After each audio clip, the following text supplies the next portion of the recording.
Hi friends, ആദ്യം തന്നെ carrot നമുക്ക് വേവിക്കാം. കുക്കറിലിട്ട് വേവിച്ചിട്ട് ആ സമയത്ത് നമ്മൾക്ക് കപ്പങ്ങയുടെ തൊലി ചെത്തിയെടുക്കാം. ഇതേപോലെ ചെറിയ കഷ്ണങ്ങളാക്കിയിട്ട് എടുക്കാം. കുക്കറിൻ്റെ വിസിൽ വന്നു, നമുക്കത് ഓഫ് ചെയ്യാം. അപ്പോൾ മാതള നാരങ്ങ അരിഞ്ഞെടുക്കാം.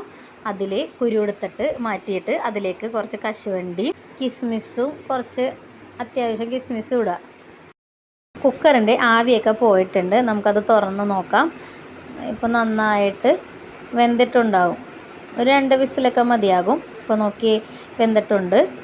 അത് നമുക്ക് മാറ്റി വെക്കാം. ഈ അമൂലിൻ്റെ ഐസ്ക്രീമാണ് എടുക്കണത്.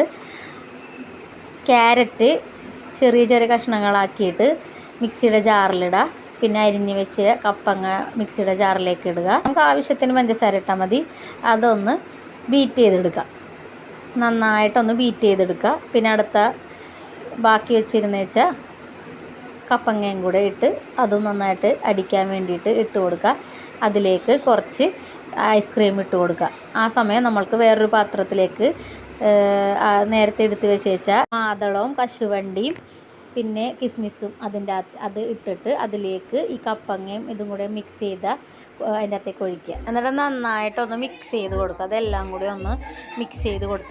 ഇതാണ് ഐറ്റം. തിച്ചുവിന് കൊടുത്തേക്കണേണ് കഴിക്കാനായിട്ട്. തിച്ചു ഒന്ന് കഴിച്ച് നോക്കട്ടെ. തിച്ചുവിന് എന്താണെന്നറിയാൻ പാടില്ല. അവൾക്ക് ഇഷ്ടമായി. എന്തായാലും അവൾ പറയട്ടെ.